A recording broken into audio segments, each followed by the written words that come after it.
Happy 4th of July, everybody. We got some fireworks for you today on Cliff's Notes, coming live from Birmingham, Alabama. The #1 realtor, Gusty Gulas, coming up next on Cliff's Notes. Real estate agents, are you struggling with the day-to-day grind, dialing for dollars, putting in hours of floor time with little to show for it? Are you looking for tips, tricks, and tactics to accelerate your career as an agent that will have you closing more homes, working with more clients, and earning more money than ever before? Hi, my name's Cliff Freeman, and I've spent the past 2 decades of my real estate career running one of the top brokerages in DFW and personally coaching over 1,000 high-performing real estate professionals across North America. I created this podcast to share the strategies and tactics you need to explode your real estate business. I guarantee it. I guarantee it. It's hot in Dallas for the 4th of July, Mr. C3, isn't it? It's humid, hot, and warm, for sure. It is, but I think all the above. We're going to get a little bit of a respite here shortly. Yes. Yeah. Trelvis, how are you today, sir? I'm great. I'm even better now that I get to see my 2 favorites. Oh, don't get me started now. I'm telling you, this is how I get my completion every, my cup, my spiritual cup gets filled in here. I don't know what it is. Yes, Sirski. It's the karma, man, and it's been tough, man. Somebody else's karma ran over my dogma yesterday. And, oh, no. And, yeah, it was bad news. Oh, man, I'm sorry to hear that. That's supposed to be funny. I don't have a dog, but you might have missed the mark a little bit. Just a little bit. Might have missed the mark just a little bit, but it's all right. I tried to slide one in on the side there. What can I say? It's okay. Man, I'll tell you what, and I know you had a chance to speak, Trelvis, to Gusty earlier. We got a guy that is mind-blowing. This gentleman, let's bring him right in here. Gusty, how are you, sir? Welcome all the way from Birmingham. Hey, doing great. Thanks so much for having me. Glad to be on. We are super stoked. C3 and I have been talking about this moment for a long time, and it was great to bump into you at Access Insiders in Vegas and reconnect. And man, I remember when you came over, and it was such big news, and everybody was so excited to see you.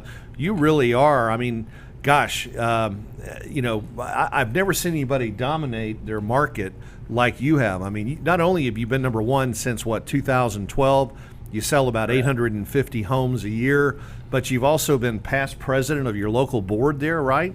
What? Yeah. Over the last 2 years, we sold 850 homes. I tell you, we just got involved in the industry, and I think at the end of the day, like I'm trying to help out.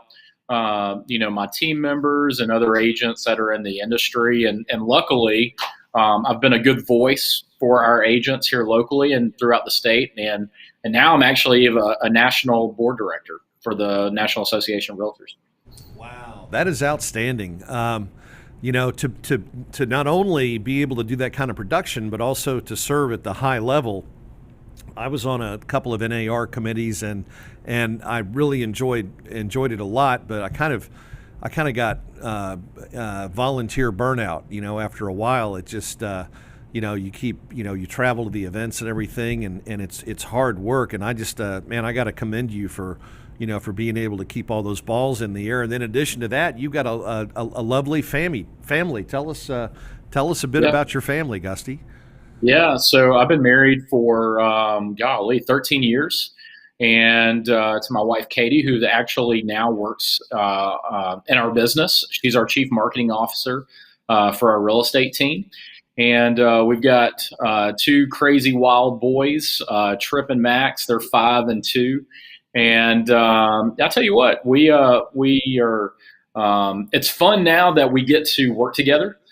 Because she brings such a expert marketing standpoint, where she's run social media for a top 500 company. She's run digital marketing for the top company in Alabama. And so now that she's brought that for our real estate team, it's been huge for us.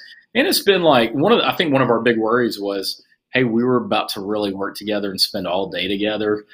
Can this work? But it's actually worked better for our relationship and for everything. Well, that's great. I mean, here's proof that that you can do it if you're a couple out there, and I've coached couples before, and it's not easy, but I mean, it sounds like her expertise, she's got a clear defined area, and then you sort of, you're on another part of the business where you're handling the transactions, the training, and so forth, and so you have those clearly defined roles. I mean, what else do you attribute your ability to work together? Is there something else that binds you guys?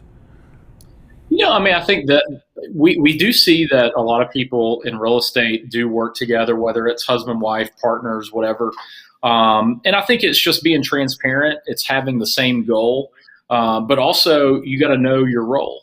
And if your role is marketing, then you stay focused and you know that that person is going to be in charge. Well, my role is leading the company.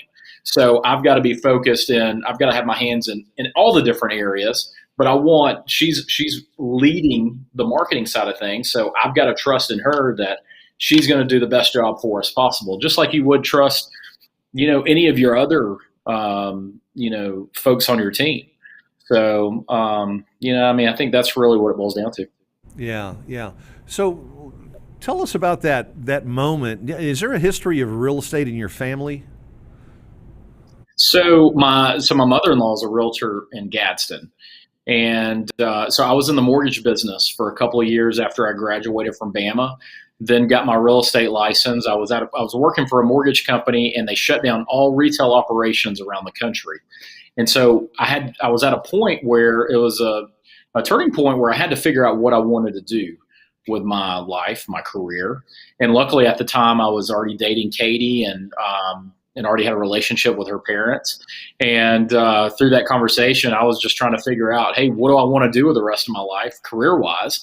And my mother-in-law was like, hey, why don't you just go get your real estate license? You'll talk to anybody. So she was a huge impact on me getting my real estate license. And then also I remember my dad, I grew up in the restaurant business, and my dad was a big restaurateur in town, had 7 different restaurants. And I knew I did not want to do that business. But one of the big things he always said was, you need to get into the real estate business. And so combined, I just went and decided to go get my real estate license. I did it in a couple of weeks, and man, just took off. All right, so you actually spent time in the restaurant business. Did you like start out learning how to bus tables and then work in the kitchen and bartend and close the books at night and all that? Did they kind of give you a little extracurricular work when you were growing up? Yeah, in the restaurant business, especially being an owner or owner's kid, you work where anybody has not shown up to work. So if the busboy didn't show up, that's what you're doing. If the bartender didn't show up, that's what you're doing. So, I mean, it's just all hands on deck. And so you just have to fill in. I mean, just like any business, if you've got somebody that's down, you've got to pull them up, or you got to step in that position. So, I think everybody should work in the restaurant business, especially like be a waiter or waitress, so that they can understand the impact and the other side of that. And I think that's part of the reason why, one of the questions when we're interviewing people is like, hey, what's your restaurant experience? Because if you've done a good job at the restaurant business, you know how to do a good customer service standpoint, and that will translate into future business, and no matter what the industry is. I have to agree 1,000% with you. I worked in the restaurant business and owned bars and restaurants, and I think that is the best training field to learn how to live on a commission. And because you've got to go kill your paycheck every shift, and when you walk out of there having a bad day with no money, you get to the point where you don't ever want that to happen again, and you figure it out. It's kind of the way the real estate business works, but I don't know. Sometimes I feel like there's something missing, Gusty. Maybe it's the training or something, just to kind of keep the dots together. A lot of people get started in the business and don't have an adequate, cushion to help them until they get their first closing. You have a team. How many agents are on your team? Yeah, so we have 32 agents. We've got 10 support staff. And I think that boils down to, hey, what is your runway? So that's one of our questions when we're interviewing agents is, if say you are get your real estate license. You have a client day one. You're still 30 to 45 days before you get your first paycheck. All right. Well, most people don't have a client day one. So you're looking at 60, 90, 120 days before they get their first paycheck. Well, if they only have 30 days reserves, they probably need to have some sort of income somewhere. So, that's it's pretty important to know what your runway is, have your cash reserves, or something along those lines. So that's really important for us because we want to put people in the best situation possible. And if they're 3 weeks from, having to go get a job, well, then they need to stay in a job position. Interesting. And just real estate part-time. Yeah.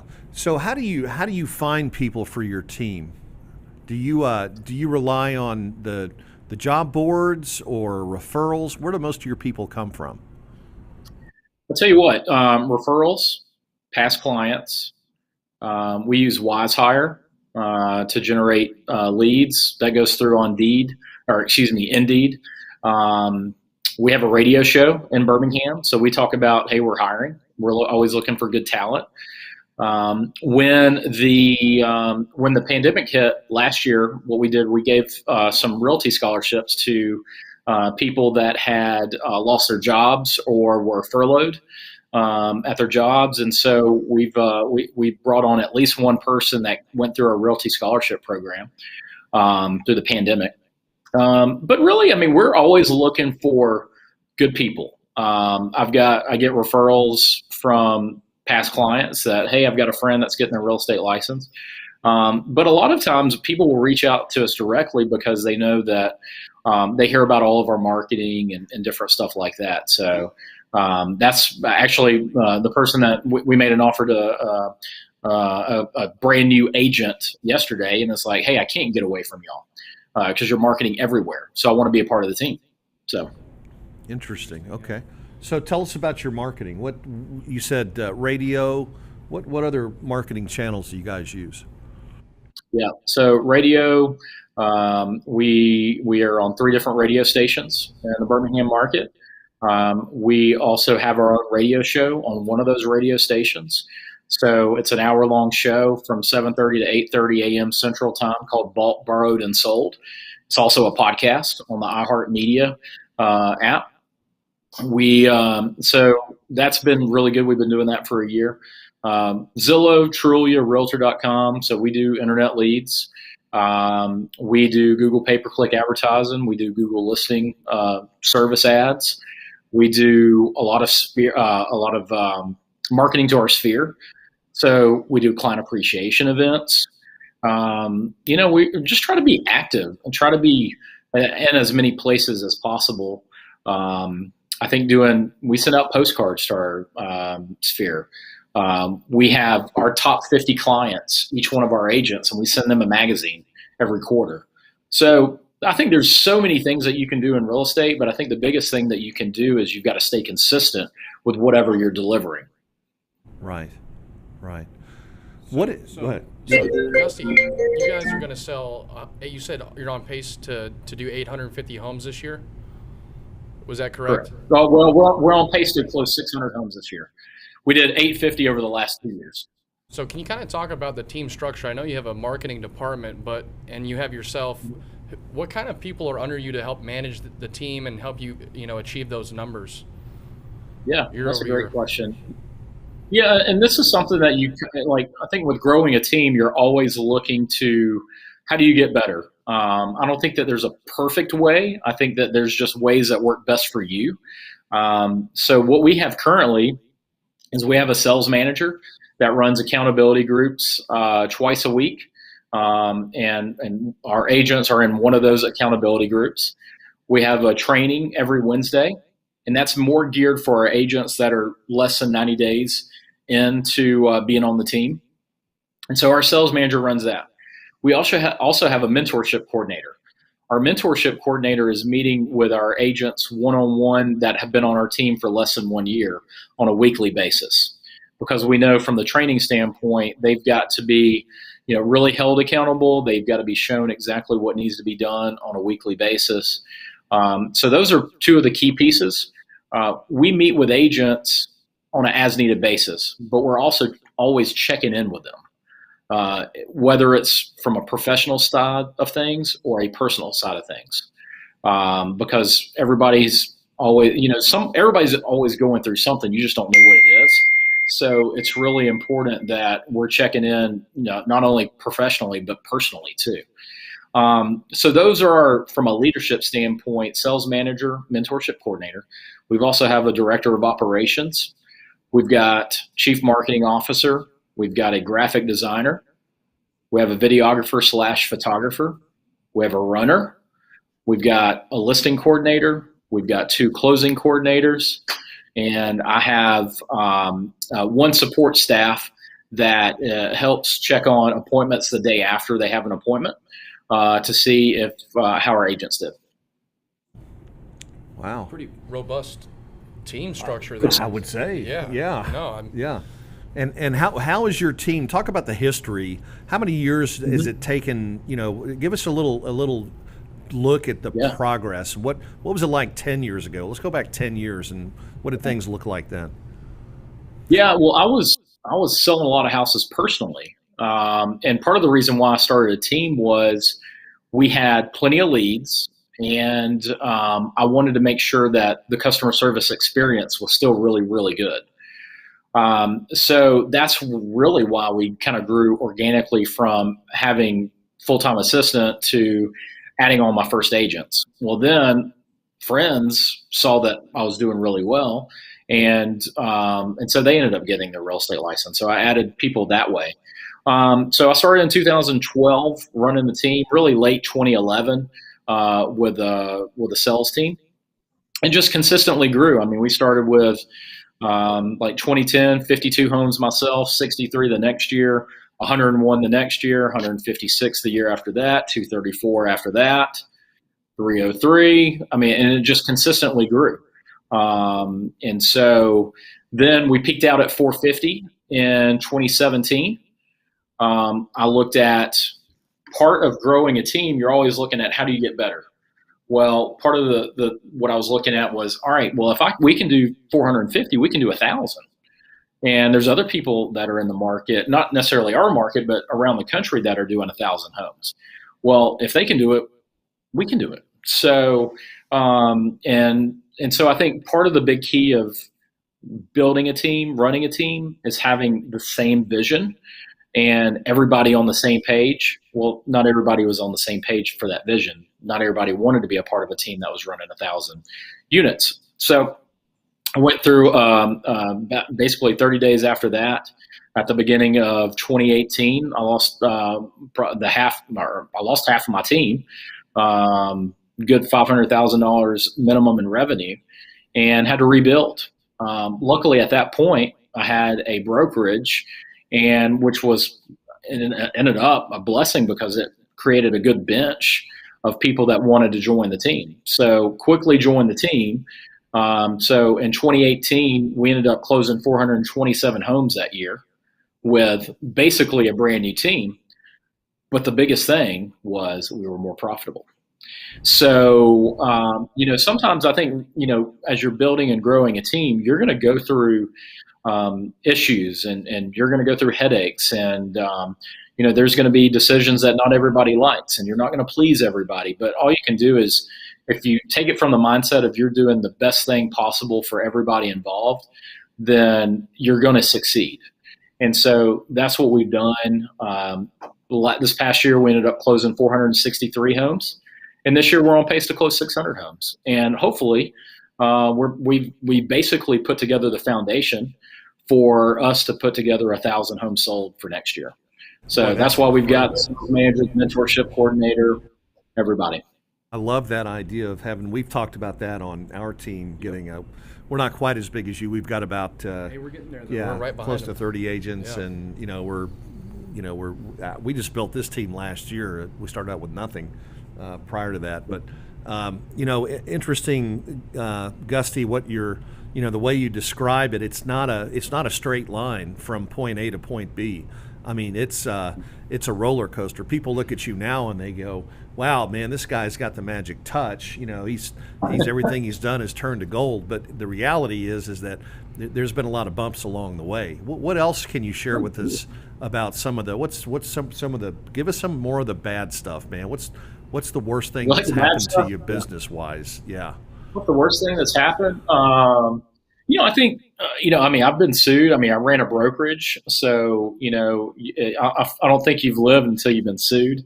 And that's part of the reason why I don't run a brokerage anymore. And so have that strategic alliance with EXP. And so that was one of the reasons. But, I think when you go through, you're building a business. And so there's going to be times that are great. There's going to be times that just suck.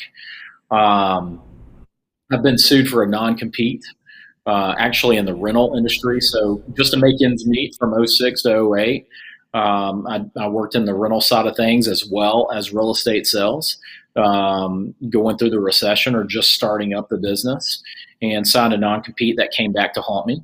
And so that was in 09, not only was it a really bad real estate year, I got let go from a company I was the broker at because of a non-compete. And so that really was probably one of the beneficial things of my career, because what it did was it allowed me to stay focused and say real estate will be my career.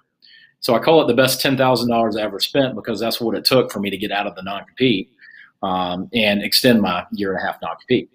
But I just, stayed focused on real estate. That was probably the turning point for my business. This was my career. Nothing was going to get in the way. And so when you look at 09, I was probably at the absolute bottom, big depression, just not good mentally, physically.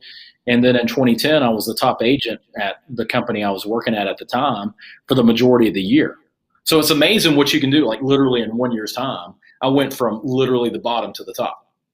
And that's a great story. Yeah. Hey, what just perseverance. Yeah, I was going to ask you sort of a checkup from the neck up. What kind of exercises do you do for mindset to work out that 5.5 inches between your ears? I think you've got to be healthy physically and in good shape to have a healthy business. I've always battled weight. And people that know me, I've gone up and down and up and down.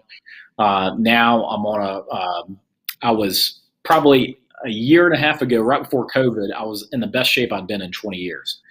And then when COVID hit, we stayed indoors for basically 75 days. And imagine 75 days in the same house with a 4-year-old and a 1.5-year-old.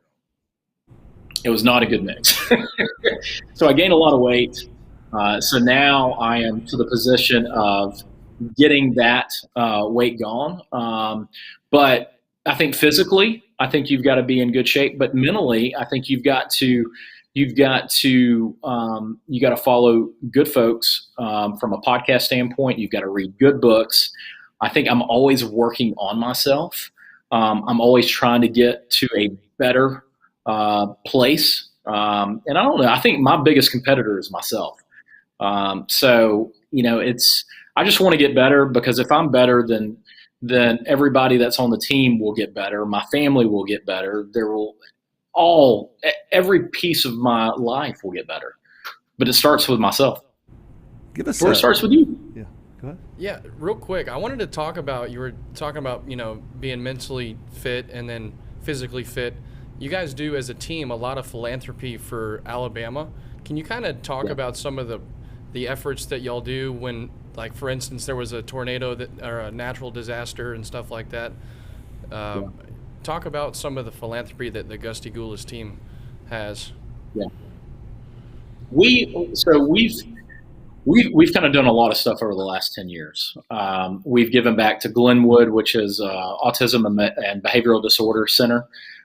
We've raised money for them. We've raised money for Kid One Transport that helps kids that don't have access to transportation to their hospital visits or whatever. So we've raised money for them. We've raised money for the CF Foundation. Recently, we had one of our agents raise money for the Lymphoma and Leukemia Society, and she raised $74,000. And a lot of that was a team effort of people helping with auction items and everything to give back to that. So we believe in giving back to our community. And probably over the last year, there was one big event that I just really felt compelled to get active. And it's not that we haven't been active. We've been active for over 10 years in the community, but I mean, I had literally, it was just a calling, like I need to be out downtown Birmingham and helping when after we had a riot downtown Birmingham. It was just one night, thank goodness. But came through. I mean, I just remember 1:30 in the morning just watching, everything kind of transpiring from 11 p.m. to 1:30 a.m. And the next morning I woke up and I basically told the team, hey, whoever wants to help out downtown, we're putting up crews. We're going to go board windows that were busted. We're going to go clean up downtown. And we ended up, half of our team came on board.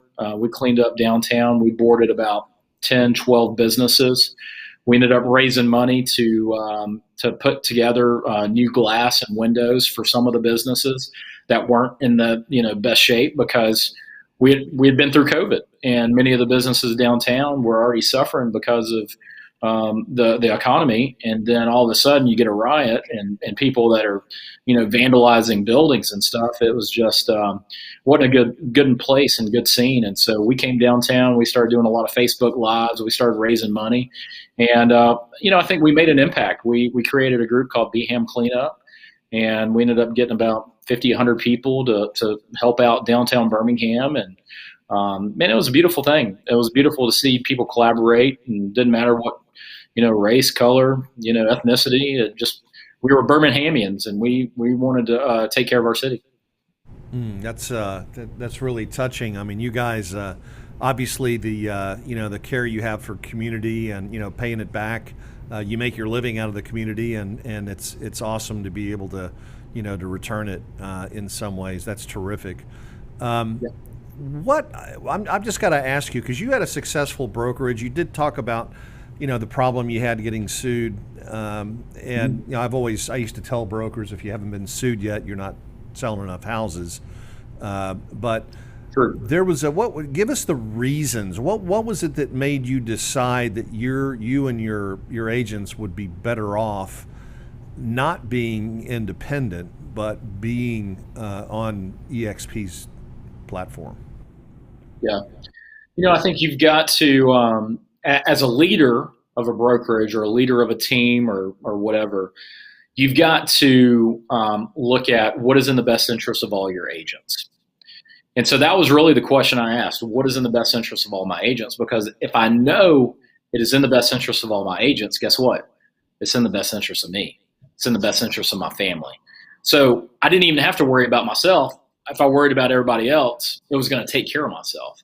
So, really it took me about 2 years to make the decision after I first saw it. Because I knew when I first saw it, I was like, there's something there.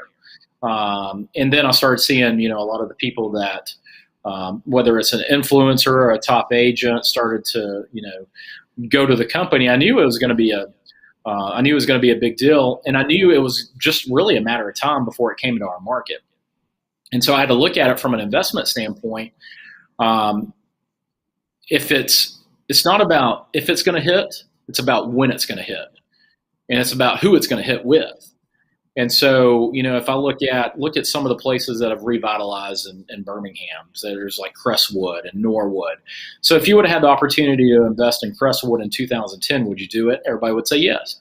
If you had the opportunity to invest in Norwood 5 years ago, would you do it? Most people would say yes. All right. So if you would have had the opportunity to invest in eXp Realty and you're ahead of the curve, would you do it? And I was like, yeah, I would. So it really just made a lot of sense from putting my people in the best position possible. But, I think from a broker standpoint, I wasn't building an asset. What was I going to do? Go sell my company? I had an opportunity to merge my company with a big franchise company, and it would have made me a millionaire if everything would have panned out. But I merged with EXP for free. I just thought that there was a better opportunity for not only myself, but for all of my agents. If I would have merged, I would have just taken care of myself, and then everybody that helped build the company really wouldn't have seen the benefit. But now everybody gets to see the benefit. So that was one thing. But, there's a key word in brokerage. It's broke. So, it's broker. Brokerages just don't really make a lot of money. And for the risk tolerance that's out there, there's a lot of risk. There's a lot of liability. So, there's just not a ton of money to be made without having like ancillary business services. So that was really, some of the options while we looked at it and why it made sense. We were a top 4 brokerage in our market. Leverage and scale. I'm sorry, go ahead. Yeah. Yeah. But now we can be a number 1 brokerage in our market. Right. And what I was going to ask is how has your ability to scale and leverage changed since you've gone over to EXP? Yeah. Well, it's borderless. I can bring on anybody anywhere if I want to coach and mentor them, and then guess what? They have friends that and it just grows from there. So it's just like I've introduced 38 people to the company, and that's turned into 229 people. But we've got great groups all over the state of Alabama. We brought on one of the top luxury teams in the company and in the country in Santa Barbara, California. But you have the ability to bring on people literally anywhere you have a relationship. And then it just grows organically and exponentially through relationships. So, it's like every day we're growing. If you're running a brokerage, you can only get so big. You can only grow so much. You can only take so much market share. You can only take so much territory. Or if you're a team, you can only go expansion size. So, this allowed me to, literally grow globally. And it allowed me to partner with people I would never have been able to partner with before. So, for example, I brought on, my mentor is my sponsor. Well, I get to partner with her. I wouldn't have really been able to have instead of if I would have just built a brokerage, that's how I would have been able to partner with her. But now I can partner with her in this model. We've got the broker for the state of Alabama, who is a close personal friend of mine. We grew up, not grew up, but in the leadership level of the Association of Realtors, got really close. And he was running a small brokerage. And when the opportunity came up for a position for Alabama, I presented that to his position, for that position, and it made a lot of sense for him. And so if it wasn't for that, we would never have been able to partner together. So it just allows so many more opportunities, not only for agents, but create some really cool partnerships that never would have been able to do running an independent brokerage. So for 2 years, now you don't strike me as being mule-headed. I think you're a pretty progressive thinker, but yeah. I'm going to borrow a Gary Kellerism here, but what were the myth understandings? That was a term he coined, I think, in the Red Book. What were the myth understandings about EXP that you had to reconcile during that 2 years to get your head right about coming over here? What kind of things were you fighting up here about not coming? For me, it wasn't anything about the company. It was more about what contracts I had, what leases I had. It was more about how do you share it with everybody else in the company. It's not going to be it wasn't, quite frankly, it wasn't a popular decision. I lost half my brokerage. And what happens is when you're considering this, you've got to keep it quiet, or you got to talk with people that confidentially will keep it under wraps. And so that's really the key piece. And so, I shared it with 2 of my top leaders, and they thought it wasn't a great idea originally. And they ended up trying to squash it with my best friend and my wife. And so, they're, by the way, not with us. They are at different companies. But 6 months later, 5 months later, we merged because, again, it was in the best interest of the agents. So it wasn't really about me because I knew, like, when I saw it, I was like, damn, this is a game changer. It was more about my business, my setup. How do you move? And we were on a upswing. I hadn't felt the pain of the broker yet. So in that 2 years, I really felt the pain that brokers go through. And with all of that being said, that's why it really took a couple of years. All right. So it's well known that EXP doesn't write checks to get people to join. Yep. What kind of a financial burden was it? I mean, did it set you back, 6 months or a year financially to come over, or what kind of an investment did you have to personally make here in order to get over? Yeah. I knew that it was going to be a step back to take a leap forward. So I had to get out of contracts. I had to get out of leases. I had to get out of all kinds of stuff.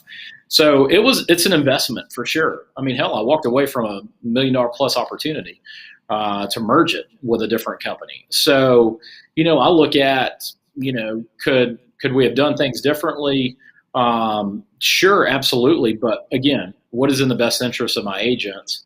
And really what is in the best interest of my future? And it's really a no-brainer. But yeah, I had to take a step back. Luckily, we were in a position that could withstand that. Luckily, I was running a team, and the team was, financially in a good place. And so, we just, sat down with our director of operations, and we just made a plan to, in essence, get out of debt, and really watch our spending, and so that's how we really got through it. Unfortunately, I didn't get a check from EXP. That would have been real cool, but I didn't. But you know what? I'm thankful for that because nobody gets checks. We don't have to buy agents. People are growing organically because they want to be a part of the business, the partnerships. Really some of the big thinkers, and I really think that EXP has some of the biggest thinkers that are out there that will help, us go through pretty much any market. Well, it's funny we say give money. I mean, none of these brokers or franchises are giving money. It's a loan to whoever they're giving it to. Otherwise, they'd be out of business. I think sometimes these agents, maybe their egos get a little bit in the way of what's really happening, but they're basically getting a recoverable draw where that money eventually over time is going to come back. But it's like you said, it's definitely an investment. Yeah. That's a great way to put it. But the long game, anything worth doing right, some people, I mean, you had to kick down part of your sandcastle because your sandcastle wasn't designed to operate at this level, okay? And so to take advantage of the leverage with the technology and other things, I mean, sometimes as an indie, you've done everything you can, you've bolted on technology and done things that all you could do to make it happen. But now you're going from the dirt track to the flat track, right? And you got to increase your speed and what you're doing. So it requires a different set of tools. But I guess your frame, your outlook is more of a business person. I just hear the way you talk. It's clear that you look at this industry that we're in as your business. I mean, this is a business, like an MBA type thing, right? Yeah. So from a valuation model, you're actually adding a lot more value now every day to your business than you could as an independent broker. I mean, without liquidity and things like that. And if you own a brokerage out there, good luck. I hope you can get as much as you can for it. But unfortunately, the market is not doing justice to brokerages these days. So give us an idea of what the future looks like for you, Gusty. Put on your crystal ball glasses and give us an idea of where you see your group and your team in 3 years from now. Yeah. our big goal, our big vision has been 1,000 homes. So that's our next mark. And then based on that, we'll, once we hit that, then we will look at, 1,500, 2,000. But 1,000 has been, really, heck, 500. We haven't hit 500 yet, and I'm still talking about 1,000. So 500 would be the year. I mean, we break that, but 1,000 has been our goal since 2017, and so that's definitely gotten a lot closer now. And so I think especially 1,000 to 2,000, I think we'll go a lot quicker as well. So again, it's just bringing on the right people. So we're always looking to partner with great people to add to the team that are willing to be team players and just buy into our concept. And if they do that and they do a good job, they're all doing really, really well financially and able to take really good care of their families. Is it fair to say that you didn't come over here just to recruit agents? I mean, you're actually talking about doubling, tripling, quadrupling your production. So you're here to sell some real estate, right? Oh, yeah. Yeah. I mean, we're on pace for 600 homes this year. We're, we've turned, I mean, the big thing I said, day one when we came to EXP is in our market, Birmingham, Alabama, we had less than 1% market share when we moved over to EXP. And so I said, we want to get 25% market share by 2025. That's what I've said. That's part of our hashtag is hashtag 25x25. And so, if we're less than 2 years into that, and we're running about 5.5 to 6.5% market share. So we're making great headway. And we're number 3 in the market. So, we'll eventually be number 1. We'll eventually have 20+% market share. And the goal is to get 25%. So you got to sell houses to get market share. And so like any business, you've got to recruit agents to build market share, so it's business. It just is what it is. I mean, like, are you upset at me for recruiting? I mean, I've got the best tools out there. I've got the silver bullet, compete against me. I dare you. Yeah, for sure. I think he's going to do it for sure, don't you? Well, I can't wait to see it happen.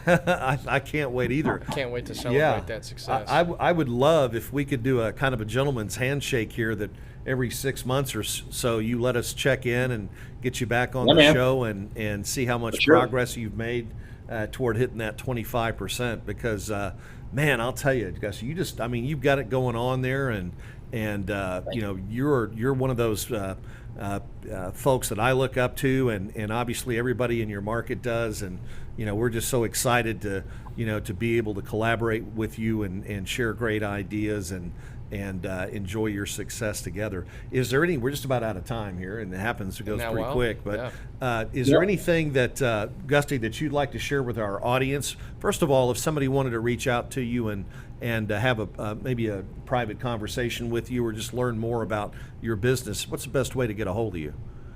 Yeah, cell number is the easiest, 205-218-7560. Text is always best. And, I mean, we got social media, so Instagram, Facebook, feel free to send me a direct message. It doesn't matter what company, I'm happy to chat. I'm not a hard seller. I consider myself a consultant. So, if it's in your best interest, man, let's rock and roll. Let's work together. So that's the way I look at things. Obviously, we sell a lot of real estate in the Birmingham market. So if you know of anybody that's looking at buying or selling or investing, we've got our taxes are one of the best investor-friendly areas and states. So we're like 49th for taxes. So we're a great place for people to invest money in. So, we're always looking for, for folks to help in their real estate transactions. And Roll Tide. You got a damn good football team. A couple of pretty good football teams there. Huh? I don't even want to get started. I went to Texas A&M, right? Yeah. So that means that we'll have a yearly meetup for those games. We will, yes, sir. And I can get us tickets if you want to come this way. So, I like it. All right. There you Vice go. versa. Yeah. All right. That sounds awesome. Well, my friend, we look forward to seeing you in Dallas next month. Let's see, I guess we'll be back in Vegas in November, but we're definitely going to put it on our list to swing by and say hello to you sometime and enjoy some of that wonderful Southern hospitality that you guys have down there. I've heard some great things about the Birmingham area and look forward to visiting. Gusty, thanks again. Yeah, thank you again for being on the show, my friend. And we'll check back with you here shortly and get you back on. I wish you the best, man. You're a rock star. Appreciate you. Yes, sir. Thank you. All right, Trelvis, I guess that's a wrap, man. What is it this weekend? This weekend is fireworks. I think we started some today, didn't we? With having Gusty on the show. Yeah. Yeah. I mean, that was an incredible show. He's a great guy. I don't know if we've spent some time with him in person. And rock solid. Yeah. I mean, just rock solid and salt of the earth. Great guy. Super. Yeah. Yep. Well, just real quick, I wanted to thank your father for serving and. Oh, yeah. You know, Air it's Force. super important. And thank you to all of those that have sacrificed for our country. It means a lot to us. And is there anything else you want to leave these folks with before we check out? No, I'm good. I want to wish Trelvis a happy 4th of July and everybody in the audience. Stay safe. Don't let those firecrackers go off in your hand like I did when I was young because they hurt just as much as they used to, I'll promise. And but you guys have a great time. We'll see you. We will be back next week for sure with another edition of Cliff's Notes. All right, folks, tune in to Cliff's Notes every Thursday at 1 o'clock Central for the tips, tricks, and tactics to explode your business. I dare